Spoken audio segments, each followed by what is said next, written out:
Well, we'll go ahead and start just quickly. Chip Lankert is here. He's well, welcome to the March meeting of the PSU IAEM student chapter. Chip Lankert's here. He's the lead recruiter for FEMA.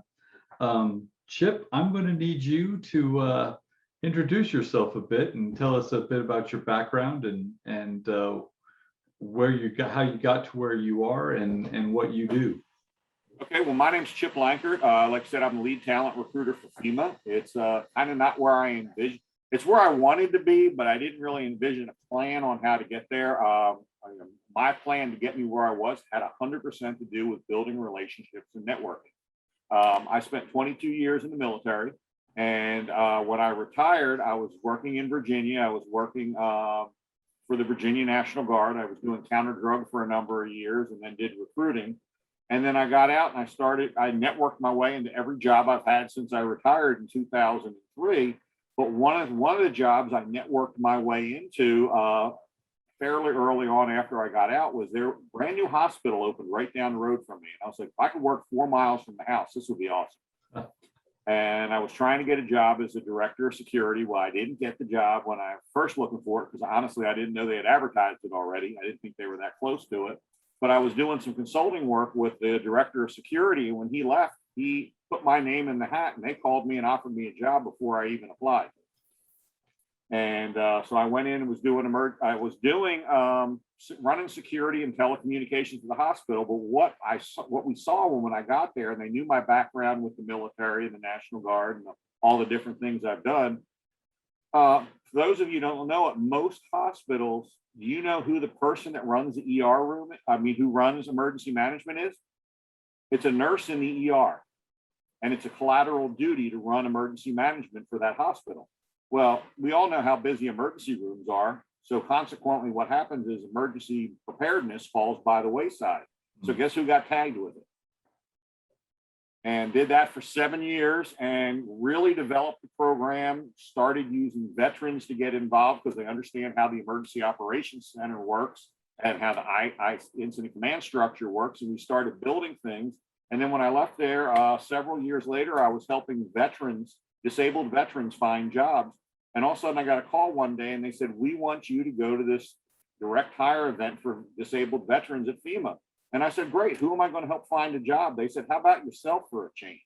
Because you're always helping others. Why don't you do something for yourself? And I'm like, well, I'm not looking for a job, but I'll go up there. Maybe I can help some other veterans. Well, 3 interviews later that day that I went up there, I was offered a job and ended up landing at FEMA in personnel security because I had a strong intel and security background, and then basically found my own way to make a way into recruiting and develop a better recruiting program for the way FEMA did business.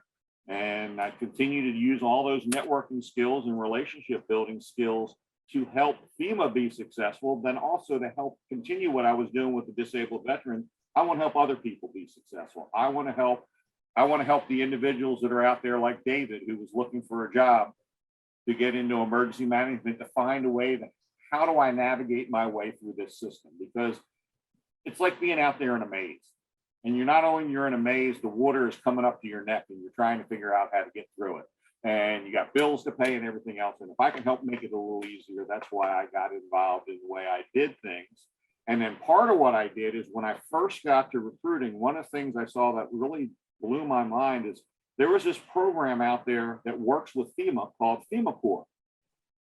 And I started asking, well, what's that? I've seen these young men and young women in the elevator in khaki pants and these blue polo shirts that said FEMA Corps, and I never really knew what they did. Well, the more I learned about it and how the program worked, it's like, I need to build a relationship with these folks because this is a prime talent pipeline for people to get into FEMA. And my contemporaries in recruiting at times said, oh, we don't want to do that because they're not FEMA. We only want to market our programs. Well, why don't I want to market a program that's going to help someone be successful in landing a job in FEMA? And that's developed into having a team of FEMA Corps members working with the recruiting team pretty much consecutively for the last 2 years. And Sabrina is a part of that team. because the programs they offer are so vital in helping someone get that opportunity to get to FEMA. Because what I started to learn is it's not just people that are not high school graduates or not college graduates. The majority of people in there are already college graduates, and quite a few have bachelor's and master's degrees in emergency management that looked at FEMA Corps as their way to get their foot in the door with a federal agency like FEMA. I know I stole a lot of your thunder, Sabrina, but that's how I got to where I am today. And I was really grateful when Jan and JD reached out to me and said, hey, really like you to come talk to this group of aspiring emergency managers. I said, well, it's Penn State. How can I not do that? Well, we really appreciate you being here. Sabrina, tell us a bit about yourself and tell us a bit about FEMA Corps, what they are. Yeah, so I'm Sabrina. I joined FEMA Corps in the past summer. I don't remember the dates. Everything, like all the dates come in FEMA Corps. So I gained training in multiple FEMA facilities. When I first started, I was deployed to Texas, the Dallas-Fort Worth area. So I worked in a distribution center in Texas, and I got my forklift certification through FEMA. So after that, I went to New York, and I canvassed that area for people's homes or properties destroyed from Hurricane Ida. And then after that, I went to Baton Rouge, Louisiana, which has been my favorite place so far. We were helping people find permanent housing solutions from the Hurricane Ida still. And now I'm in DC working with the recruitment team. So FEMA Corps, you get to travel for free, and your meals are included, your lodgings included, your transportation's included. You do get a bi-weekly stipend, and you get an educational award at the end of the when you complete it, that you can use towards like college, your student loans, stuff like that. And there's also loan forbearance, which is good for college grads or undergrads. I'm trying to think if I'm missing anything. So for the requirements, you just have to be 18 to 26 to be a Corps member, which I am. And for a team leader, which is another word for supervisor in FEMA Corps, you would have to be over 18. There's no upper age limit. And for the TL position, you would just have to go through an interview, have a GED or high school diploma, and have a US ballot driver's license. So it's not really hard to get into. You just have to make sure your references are right and you fill out the whole application and go through that process. The deadline is March 31st of this month, so March 31st, 2022. I think that's like a brief overview. Outstanding. But FEMA Corps is just for young people to get into FEMA? So it kind of has multiple benefits, but it is a direct pathway into FEMA because it will give you that 1 year of experience that most jobs are looking for in FEMA. But it also gives you like many different benefits. Like you're living with 8 to 10 people. So you're going to have to learn how to accommodate to other people's needs, cook, laundry, everything. I think one of the key things too is I think what you're getting at here, it's specifically designed for 18 to 26-year-olds, but every team has a leader. Mm-hmm. And that leader has no age limit. I've seen team leads that are 49 years old. Mm-hmm. Because the key thing is that, and one of the things I love about the team lead position, and I've met quite a few people that, particularly people that already had their master's degree or bachelor's degree that took a team lead role, because what do they get to do as part of that job that's so unique is they're the ones that are meeting with people like me and the other leaders in FEMA to integrate their team into it. So they get to build that natural relationship and are seen to as that go-to person for that entire year in working with that team. So they get to network themselves into building the relationships that are going to lead to a full-time position. Because we have a special job fair for all the FEMA Corps folks, just for them, every year when the classes graduate. Because there's 2 classes a year, one out of Sacramento and one out of Mississippi, Vicksburg, Mississippi.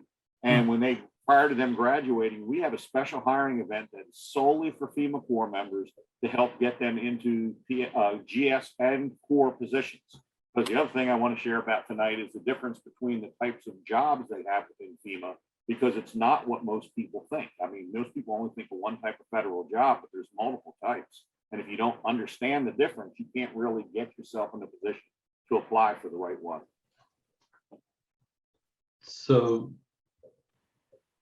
because when I think of, is it difficult to, if you don't have federal experience, if you don't have FEMA or military experience, is it difficult to get a job in FEMA? It can be, but I think one of the reasons it's so challenging is most people don't understand the different hiring paths out there. Okay. And let me, if you don't mind, I'm sharing my screen real quick and show you some things about that. 1 second. Let me make sure that that is open. Yep, you should be able to now. I mean, our headquarters is based out of Washington, D.C.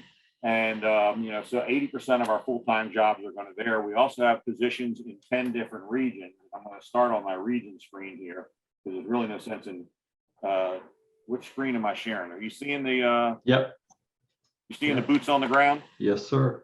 Okay, we have 10 different regions out there, which has each office has a region. Some of the regions have joint field offices out there where we continue to work on operations. Like, for example, in Austin, Texas, which is halfway between Dallas and San Antonio, there is a office down there where they're actually stand up. Their job is to be stood up to continue to work on disasters that are technically closed for the most part, but there's still smaller projects still going on with that. So we have regional offices throughout the country. And one of the key things is when we start looking at the DC positions and the other positions is what type of jobs are they? What type of position is it? And I'm not talking accountant or emergency manager, or HR specialist or budget or contracting. I'm talking actual position types. Because when most people are looking to apply for a federal job, they're only thinking of the permanent full-time positions, those GS jobs that we've heard about our whole lives. And, oh, I got to do a GS 12 or a GS 13 or a GS whatever, and I'm going to get on with the federal government. And we all know to do that, it's putting in resumes on USA jobs and putting in resumes on USA jobs and continuing like David did to keep putting in resumes and keep putting in resumes. And you get really frustrated, like I used to when I get if I even got the rejection notice.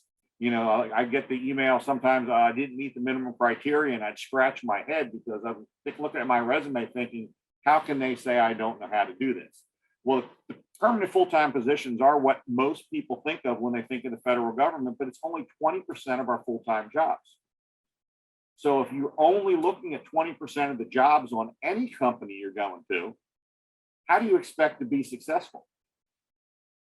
That would be like only studying 20% of the information for your exam and expecting to pass it. It just doesn't, it's not going to work for you.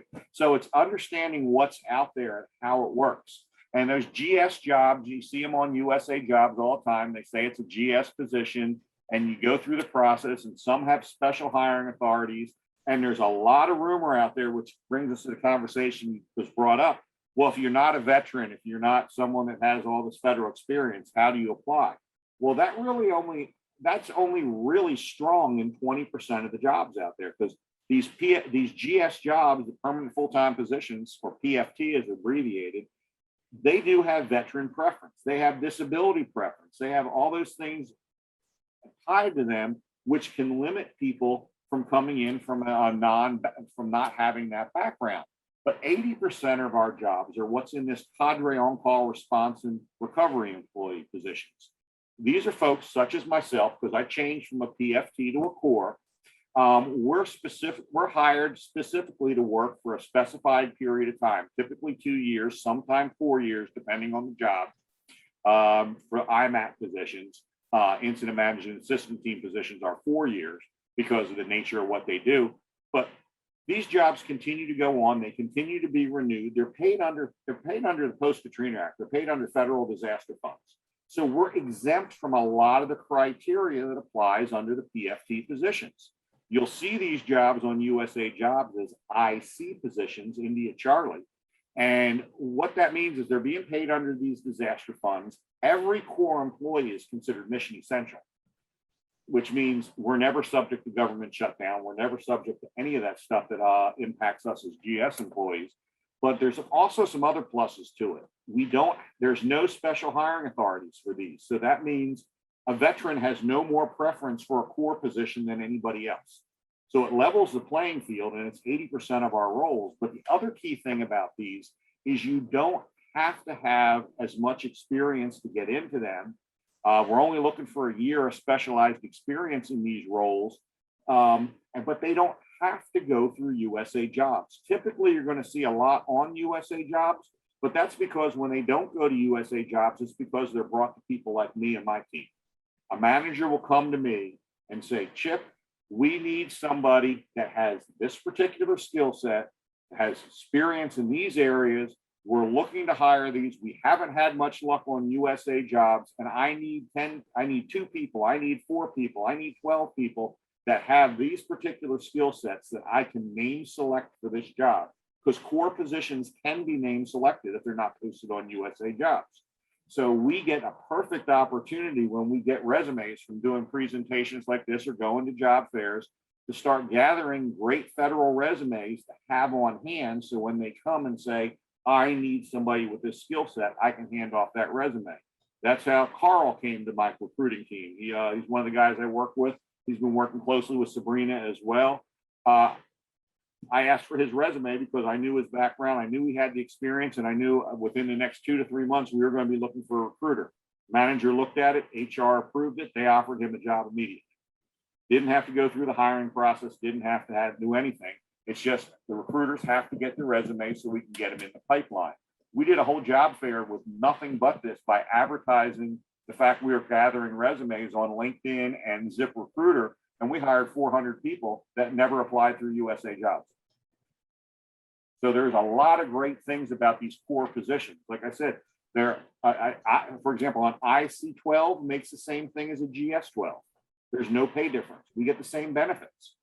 We're still eligible to get all the same benefits. We still contribute to the same thrift savings plan for our retirement. Everything remains the same. It's just we're paid with a different pot of money. And what I saw over the last 7 years, I've only seen one core employee not get extended to continue the job because they were doing something they should not have been. But what I really saw a lot of is how many core employees retire with 20 plus years in the federal government. And FEMA is the only agency that has these core positions. So to sit there and think about it, that you're not even a permanent employee, but you're retiring from the federal government. I mean, it doesn't even make sense, but it's the way it is. And most people will run right past these vacancy announcements because when they go to USA Jobs and they look at what's out there, they immediately take a look at it. And I'm just going to slide another screen over there. And they look at these core positions and say, oh, wait a minute, that says temporary not to exceed 2 years. I don't want to apply for that because I want something permanent. Well, I'm on my 2nd rotation. This June, I'll be rotating my 3rd rotation as a core employee. Like I said, I've seen plenty of people retire with 20 plus years here. It's a great program, but if you don't understand that it's out there, you're going to miss that opportunity. Go back to my other slides here. Then there's the reservist program, which I'm proud to say David's one of our reservists. So kudos to David for being able to do that. These are our on-call as needed folks. These are people who have enough flexibility in their time and their schedule where they can make themselves available for disaster to go when they're needed and not go when they're not needed. We pick up their travel, their meals, their lodging. We pick up everything. When they get, they can even go in, and David's probably already learned this about the deployment tracking system. He can say, I'm not available this week, or I'm not available this month, or I'm not available these 2 months, whatever the case may be. That's okay, because we get to pick and choose when we're available. And when we go, have you deployed yet at all, David, or are you still waiting for your first one? I was deployed to 4611. You were deployed to 4611. How long were you gone? I'm going to pick on you. Until February. Until February. From when to when? Right after orientation, so September. September to February. And did you work more than 8 hours a day? Yes. Did you get paid for all the hours did you work? Did you make overtime and shift differential?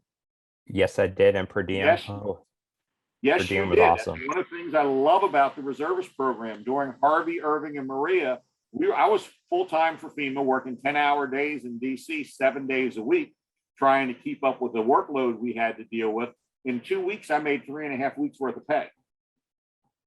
I was very happy. I took all my overtime from those disasters that I made throughout those couple of months, and I actually paid for my daughter's wedding without dipping into my savings. Because I was like, hey, if I can make the money on overtime to pay for something and I'll take it out of my budget, that's a win-win situation. So the reservist program can be very beneficial to people that it fits with their lifestyle. If you're looking for that steady 9-to-5 job, it's probably not going to be the best fit, but it's also a great way to get experience, because the experience David got just as like the experience Sabrina got. You don't get that experience by just going to the classroom.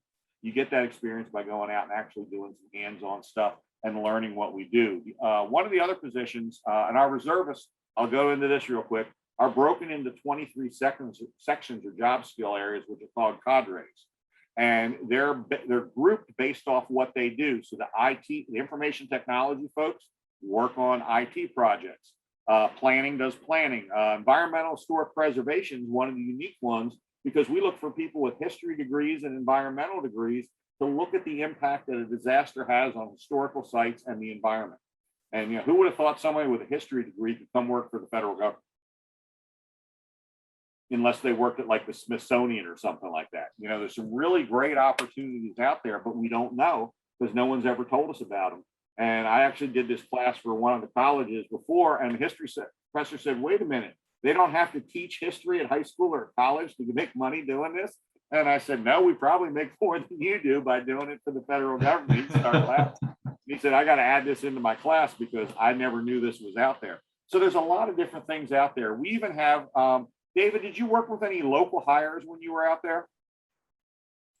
Yeah, I worked with a lot of local hires. Local hires are a unique position because they're specifically hired to work a certain time period during a disaster, usually about 120 days. And I'll put my screen back up here. And when you see a job that says local hire IT specialist and the pay scale's IH, those people are specifically hired to work in a certain geographical area, and they get to work with the reservists, the Corps employees, the PFTs, and they get to showcase their skills and experience. And I know quite a few people that I've met through the years in FEMA that started off as local hires that either got picked up as reservists or got picked up as a Corps employee, because once they got there and the manager saw what they were capable of doing with their training and education, they wanted to hire that person. And those people got those full-time opportunities. So there's some great paths out there.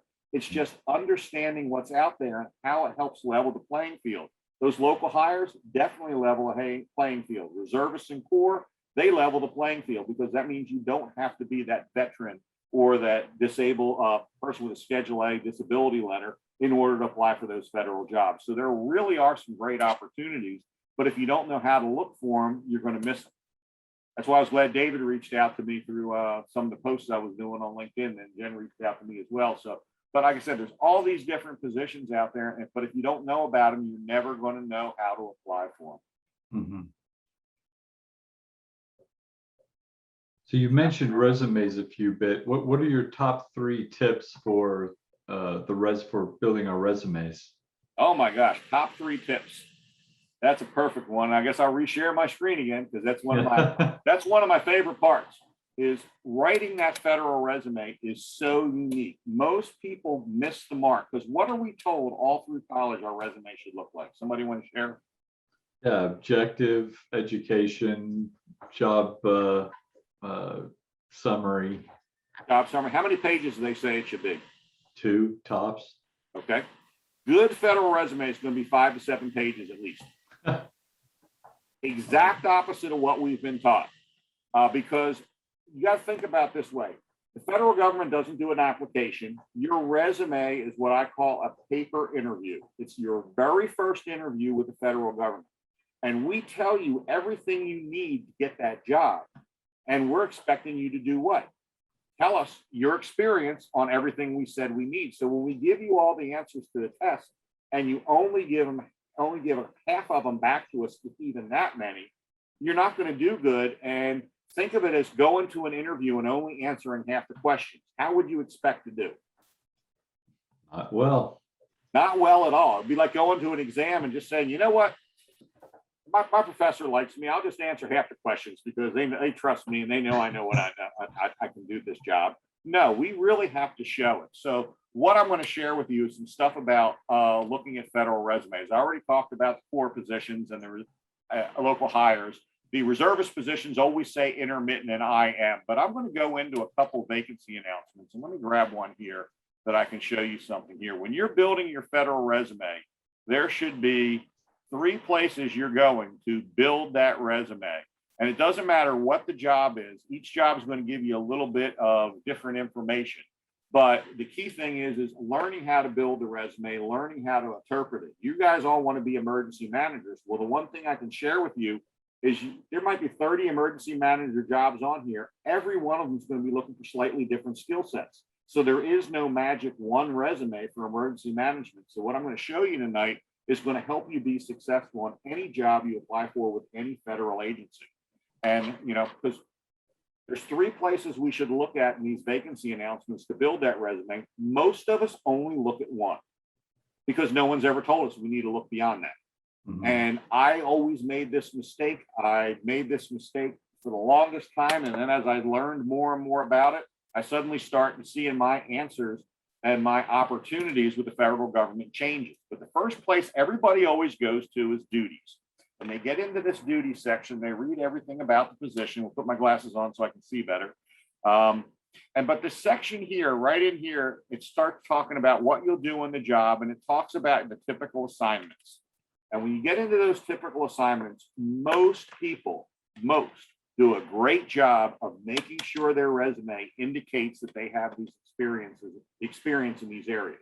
And I'm going to say most because there's also those same number, a good number of people that will give me the same resume that doesn't tell me anything. Because they would just want to use the same resume because, oh, my college professor and my guidance counselor told me this is the way my resume should look, so this is what I'm going to always do. Quit smiling, David. But anyway, most of us do a great job here, but we stop short of the goal because no one's told us where to go beyond that. The next section I'm going to talk about is under requirements, where it tells you what you need to do. And in particular, I'm going to roll down into this section on specialized experience. So usually it's the first paragraph in here. And they're going to tell you what you need to do. First, it says to qualify for this position, you must have possessed the following: 1 year of full specialized experience in the next lower grade. That's where most people stop reading. And they say, I'm not eligible, I can't go on. But read this second section. This experience may be gained in the federal government, state or local government, a nonprofit organization, private sector, as a volunteer, hint, hint, hint. But the key thing is your resume must describe the experience that indicates you have at least a year. And then we even tell you what specialized experience we're looking for. What I tell everybody to do is you copy these 2 statements, or 3 statements, or 4, whatever number of statements it is, you copy those and you paste them into a Word document. And I have a sample one right here that I'm sharing with you. And what you do is you sit down there and you say, okay, Chip, you're going to apply for this position. These bold areas are my 3 specialized experience statements. Now, what I need to do is I need to go back to my resume and I need to sit there, and I call this the homework phase. And I need to sit down and look at, okay, based on my resume, which jobs did I have where I developed and implemented operational incident response plans? And I list whatever jobs that was. So like Bon Secours, and I list the full day, month, and year to the full day, month, and year I was there. And then I go to the next one and list any ones that go into analyze and disseminating information on critical infrastructure. Then I go into the next one on leading a team or whatever the categories are. And you can see you might have different numbers of answers in each one. And then what I always tell you to do, once you've done this, you save this as a Word document so you have it for later because you will need it. But the other thing you do is, this is the homework phase, you've developed this. Now I need to go back to my resume and say, okay, Chip, you said you led a team by engaging in activities at these 7 jobs. Then it's my responsibility to go back and look at those jobs. Did I say I did that at each of these jobs? And I might go back and look at it and say, wait a minute, I don't mention anything about that in Atlantic Diving Supply. Let me go back and fix my resume. Because now we're going to match it. Because the key thing is, we saw in the verbiage for that, it says your resume must clearly describe the experience. So you want to make sure your resume has that information. And that's why you build this, because if you were applying on USA Jobs, you don't even see this question when they ask you to indicate where you have that. It's after you can even see the fact what the specialized experience is. So at that point, we're guessing, or we're trying to open another browser window to see the job so we can fill it in. So if we've done it in advance and we know our resume matches it, we know we're going to do good. And that's the number 2 spot where we're going to go for information. The other thing I'll share is this next paragraph down that starts with note, and it always starts with note on a FEMA resume, starts talking about what should be in your resume, but there's even a link right in that end of that paragraph or in the middle with a video on how to write your federal resume that OPM put together. Watch the video, look over here on the side. There's videos on here about pathways programs, how to apply for federal jobs, wide varieties, how to make sure you document your volunteer experience properly. We're giving you all the tools to apply for the job, but I bet you no one's ever told you that video link was in there. Have that. And oh shoot, I just closed it. It's a very vital piece of information. So now I got to get back to where we were. So let me scroll down here again. We'll go down to this one because I don't remember which one we were in before. And I know this one has what I want. So we've gone ahead, we've matched to that. We've looked at the note and created our federal resume. But the next part here is what I used to call this the hidden part of the vacancy announcement. Because you see how you have this additional information section here and part of it's grayed out. This used to be this, and it has, look how much more information's in there. But the key thing was this how you will be evaluated section used to be the same way. And I called it the hidden secret because this tells you what we're going to look for to qualify you to meet the minimum requirements for the job. And it's even going to tell you how we're going to do it. We're going to review your resume to see if you meet the basic requirements. And it says, we recommend you preview the online questions before you start the process. How do I see those questions without applying? Well, if you continue to read down, it says, you may preview the questions by clicking here. Now, what's amazing is I shared this page after it was shared with me with 12 other human resources specialists. 2 of them knew this link was there. None of the rest did because they'd never seen it before. We don't even know our own way to do it. So it's like, how can we expect someone else to be successful? When I click on this, it's going to open up questions. This one has 20 questions specifically. I know this one for a fact because I've used it twice already today. 20 additional questions that we need to fill in for our resume. This is the answer to the test. This is what these are your interview questions. And look at number 2. Please indicate where and when you gained the specialized experience listed in the vacancy announcement. Include the area specialized experience, the place of employment, and the specific dates. All I have to do is reopen my Word document and do what? Cut and paste. And it's going to match. And I'm not sitting there when I see this question, when I'm trying to do it in the regular interview process, it's an immediately, oh no moment, because it's like, oh shoot, what were those specialized experience requirements? What were they? I got to try and remember them. And now you got to start to figure out, how am I going to figure out which jobs had that? If you've done your homework up front and you matched your resume, this section's a breeze because you go through that. But then the next section is where you start to build and beef out your resume. You take your resume and look at it, and it says, okay, from the list below, select the statement that best describes your experience in whatever the category is. And if you're going to put the little check mark on that box, what do you need to do with the information? Add it to your resume. And the more times you add it to your resume, the more matches you're going to get. The more matches you get means your resume moves up the list closer to the top. The higher you are to the top of the list, what do you think your increase goes in the number of jobs you get interviewed for? It goes up exponentially. And it really makes a strong difference. I had a young man, 4 years with FEMA as a reservist, been struggling to get a full-time position, never made the grade, attended one of the training classes I did on this with his section. He took it to heart and wrote his resume this way. Guess what he got on the next vacancy he applied for? He got the job. Now he's sitting in his dream job in Southern California where he lives, working the job he wants to live. And he said if it wasn't for this, he would have continued to give that same, well, he even said it, I gave a crappy resume before I had that class because I didn't write it. He had the same assumption I did. I checked the boxes so they know I did it. Nope, because it even said right in that beginning part, they're going to go back to your resume to make sure the answers to the question are located in your resume. So by doing that, and this one, like I said, has 20 additional questions. So you can see all of a sudden your resume just beefed up real quick, because you want to make sure that when they look at that, they say there, man, I tell you what, Graciela submitted this resume. She has 78% of the skills, or she has 70%, 60%, whatever it is of the skills we need. More importantly, she has these skills we need right now. I can train her on the rest as long as I know she has at least these skills. So, why I'm saying that is some people sit there and say, well, I don't have 100% of the skills, I probably shouldn't apply. No, apply with what you have, because the manager is going to make the determination as to whether or not, okay, I can get off the fact that he's never mitigated a conflict with a team, but I really needed someone that knows how to implement a policy that doesn't work well with what the procedures are. That could have been the most important thing that a hiring manager. You list the skills you have. Don't worry about the ones you don't, because they know what they can train for and they know what they need to accomplish the mission. So by doing this, can you see how this really beefs up your resume to make you marketable as you're applying? When you take the time to do this, and I started doing this because I got an email back one time. I applied for the job I was currently doing in another section, same pay grade, same everything. I got that email back, said I didn't meet the minimum criteria.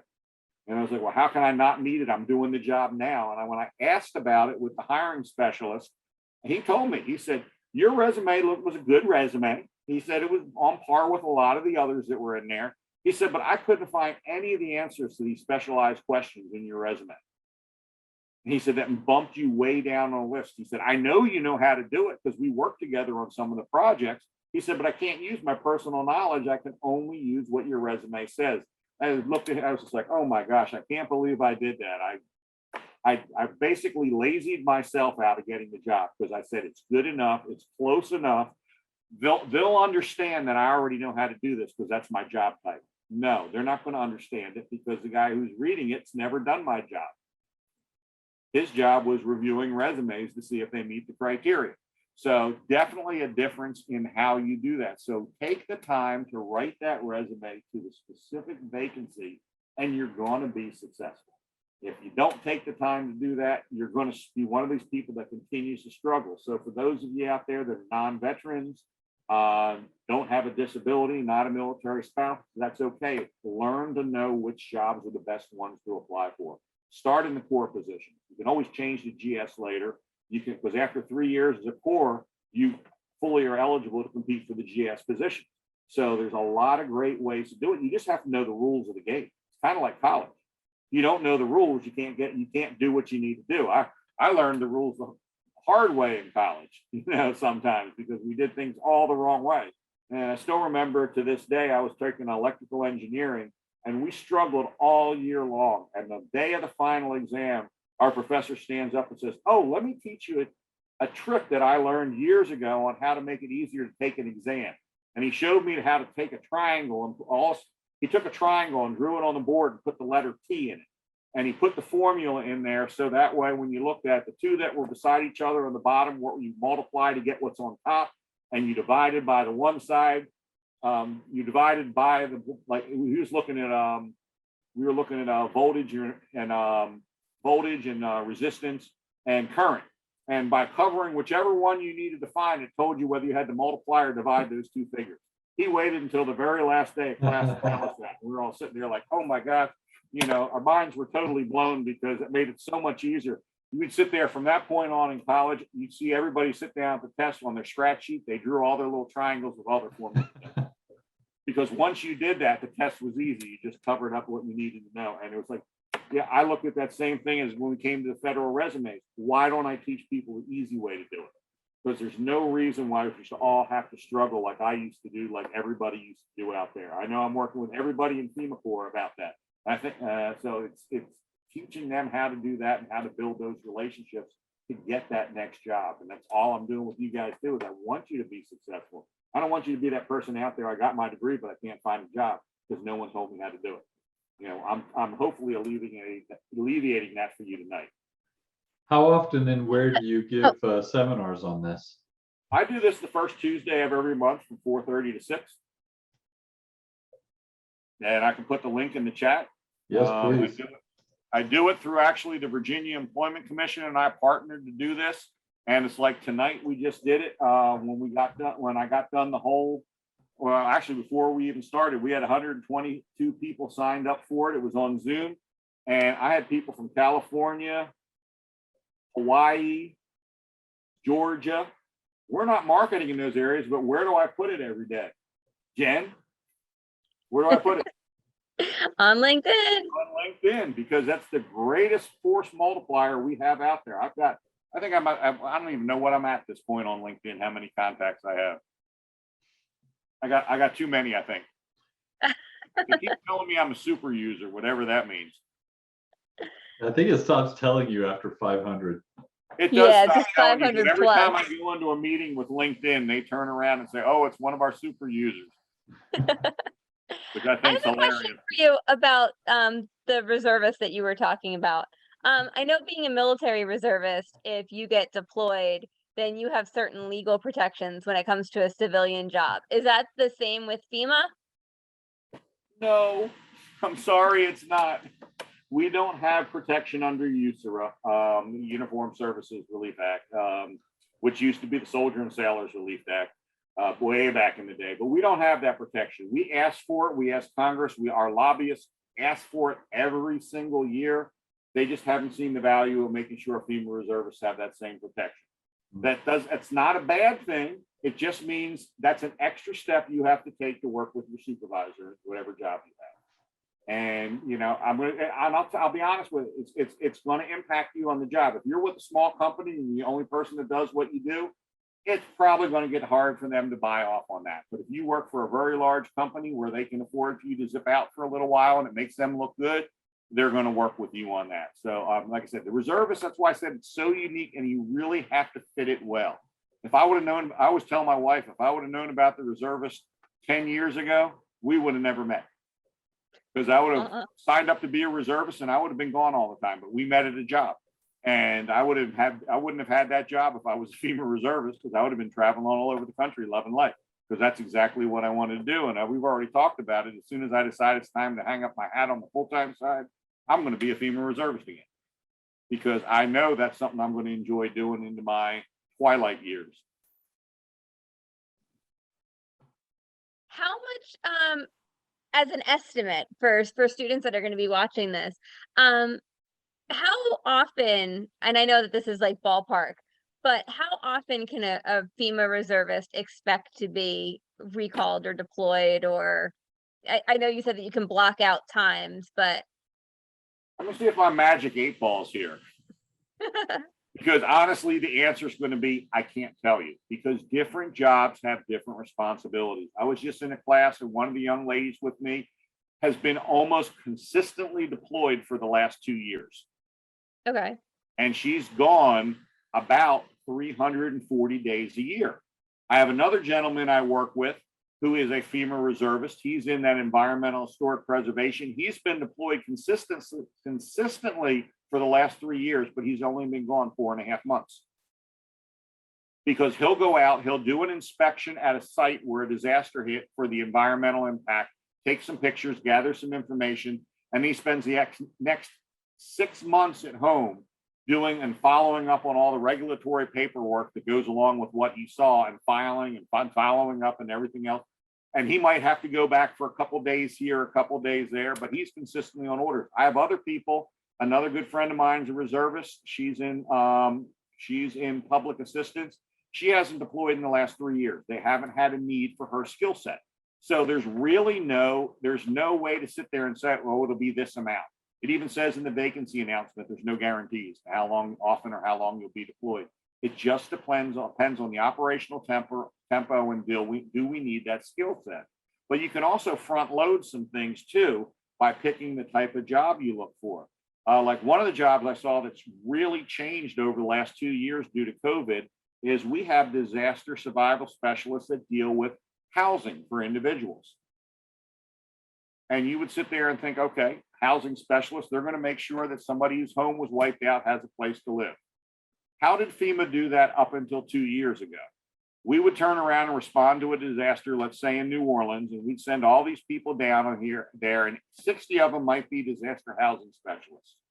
All 60 of them deployed to Louisiana, sat in 60 hotel rooms, and spent the night there. And then during the day, they'd come out and go into the FEMA Operations Center, got on their laptops, got on their cell phones, and they started making arrangements to have rooms for disaster survivors. Can you see what's wrong with this picture already? They're not interacting with anybody but themselves, and they're tying up 60 hotel rooms in the local area. As of COVID, we said, we're not going to deploy people unless it's safe and unless they have to actually go there. Well, what did we learn from that? 60 disaster survivor housing assistants don't need to go to the site. They can work from home, still make overtime. Quality of life just went way through the roof because they're being paid full-time plus. I mean, David, how would you have liked to have been deployed that whole time working out of your house? No. I mean, No, it you would be wouldn't want to nice do a little that? bit, but I felt like it was much more exciting and enjoyable It is being more on the exciting when field. you're out of there, but if you were interacting with people, Yep. these people don't interact with anybody except by on the phone or email, because all they're trying to do is make arrangements for hotel rooms. They're not going around to the hotels. They're sitting there literally on their computer. Personnel security, I worked in there for a while. All you're doing is working on your computer. You can do that from anywhere. You don't need to physically be sitting somewhere in particular to do that. So it's understanding the difference in it. So when you sit there and look at the different type of jobs, you need to look for the jobs that are going to give you that opportunity to travel out there. Don't look at the jobs that are going to sit there and say, oh, we probably won't need those very much. You know, so there's definitely a lot of opportunities. It's just understanding what's out there and talking to someone within FEMA. And if you say, well, you know, I had a young lady came to me at one presentation, I'm really interested in disaster survivor assistance. Well, guess what I did? I met with my disaster survivor assistance team and said, we'd like to do a workshop for these people. And I'd like to have 2 of your people on to talk to people who want roles in your career field. What do you think they said? Okay, yeah, we need to get good candidates. So let's do that. So it's a matter of just asking, and we can help make those introductions happen for people, because people are going to do jobs they know about, number one, but number two, they're going to meet with the passions that they have. I mean, I like to say, I love the reservist program, but it has to fit for the individual. If it doesn't fit, it's probably not going to be the best choice, because we don't want someone to go into a job and find out that's not what they really wanted to do, because satisfaction is just not there. What other questions do you guys have for us? And please don't forget, Sabrina's here with us in case you have any FEMA Corps questions. I don't want to steal everything. Anybody else have any questions? I'm going to move my mouse, because if I put it over somebody, it puts a little hand up and it makes it look like somebody had a question. So I don't know if we have anybody on the line right now, but like I said, like we talked about, we are going to post this. So can you talk a little bit? We do have some people who are interested in this and are in the military. So can you talk a little bit about? I know you do a lot of work with veterans. Mm-hmm. So if you could talk about that quickly. Well, one of the things about veterans is they do have that special hiring authority that allows them, if there's 3 different veteran hiring authorities that can work very well for them. And if you go to FEMA.gov/careers and look up veterans, there's a whole section on veterans in there. But the key thing is we work with the veterans to make sure they have access to the programs that are out there. If they're currently in the Guard and Reserves, the reservist program can be a great complement to that. And I can teach them how to work that effectively to actually further your military career while you're furthering your civilian career. So it can be a win-win, because I have that background experience to teach commanders how to actually take advantage of the people they have there and help them be better at what they do, but help everybody gain in the process. So there's definitely a lot of opportunities out there for veterans. Veterans fit in very well. I always joke around, the FEMA is like the military light. Think of it as the military without all the weapons and everything. I always, sometimes I joke around, say it's like the military with adult supervision, because we get to do some different things in the federal government, and that's poking fun at ourselves, because I spent 22 years in the military. So veterans, please don't take that the wrong way. But and the key thing about it is everything we do in FEMA is exactly what we did in the military. We go into a situation that's not ideal, that's in an austere environment. We have to accomplish the mission by modifying and changing our objectives and figuring out how we're going to accomplish the mission. We're used to working long hours with multiple skill sets, with groups of individuals that we may or may not have worked with in the past. And if you can do that in the military, you're going to shine in FEMA. I mean, most veterans, I'm going to tell you right now, never get the, oh, we're not going to renew this person, because most veterans are going to exceed the standard every step of the way, because that's what we considered the norm in the military is considered exceeding the standards in the outside. And that it makes a huge difference, because all of a sudden your work level is there. And one thing I will say about active military people that go into reservists, I love it, but remember, you are allowed to go home once in a while. You need to let your supervisor know when you need to go home, because most military people will not ask. We'll just sit there, oh, they'll tell me when it's time to go home. And, you know, I had one friend of mine who was doing it. He said 6 months into deployment, my boss came to me and he goes, you must not really want to go home, do you? And he said, well, I can go home any time now. My wife's been asking me when I'm coming home. He said, well, you never told me you wanted to. Because he could have rotated home and they would have paid for him to fly home, go home for a couple of weeks and pay for him to come back. He wouldn't have gotten paid while he was home, but at least he could have been home and doing some stuff with his family. He just didn't know. And it's because we're not used to that. We have to learn new things. We have to learn about getting overtime.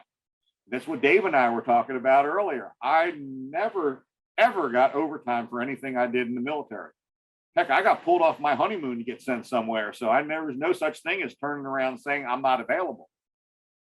I mean, day after I got married, they turned around and called me in and said, hey, you're leaving Thursday to go someplace. I can't say where it was, but I got married on a Saturday.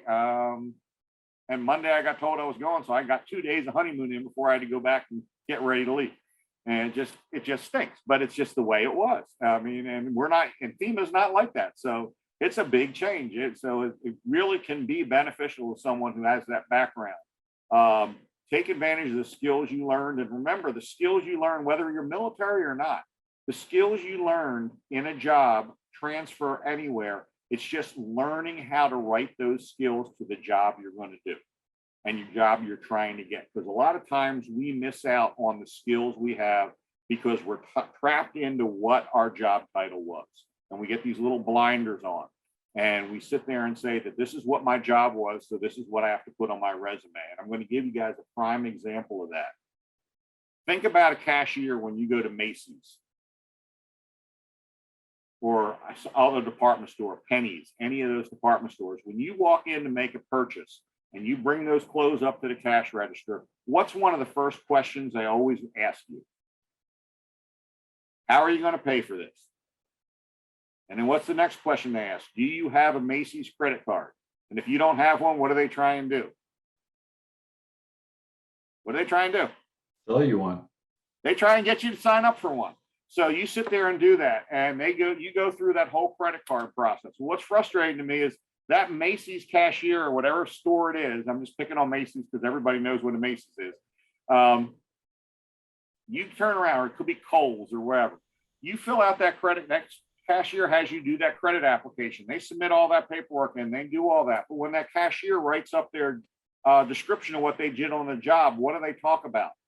Oh, I was a cashier at the store. I restocked items and I helped customers buy things. What did they do when they tried to get you to apply that apply for that credit card? They followed federal and state regulations and gathered personal identification information in accordance with those regulations to make it a favorable determination as to whether or not you're eligible for a credit card. What did they do? They handled personal identification information in a safe and secure manner, following the regulations, and ensured the integrity of all the information. What job did I just describe? Personnel security specialist. I just described a healthcare information specialist at a hospital or a record specialist. Do anybody who applies for those jobs think about that job as a cashier from that perspective?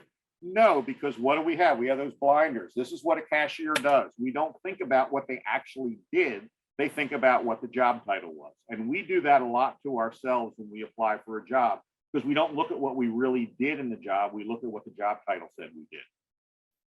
And veterans, I'm just thinking that my Coast Guard eval is due in a few weeks, and I think I want you to write it. And I'm going to be honest with you, Jen, military people are the worst at that because they look at their job title. I was a fireman's apprentice. I was a this, I was a that. I was an infantryman. I was a tank driver. You know, they look at the job title. They don't look at the skills that they had. And that's what's so critical when you're applying for a job is what skills did I actually learn? Don't look at the title. Get rid of that title. Civilianize that title. and make it what it was. Look at what the skills were you really did. And that's what's going to help you market yourself into that next job, not the name of the job that you had while you were doing it.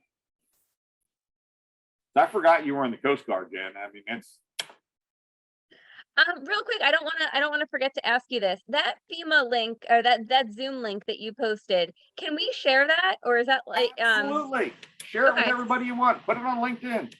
Put it on the school bulletin board. Put it wherever you want. I want people to know that there's opportunities and people want to help them be successful. Because Thank the you very worst thing much. in the world is to get a degree and not know where to take it from there. And you guys pay enough money to get those degrees. I mean, just out of curiosity, I'm not going to ask you to raise your hands, but if there's anyone here that has student loans as a result of college, right now, you need to talk to Sabrina. Turn your camera on, Sabrina. Because what happens if you're in FEMA Corps, what happens to your student loans? They get put on hold. They get put on hold, no interest.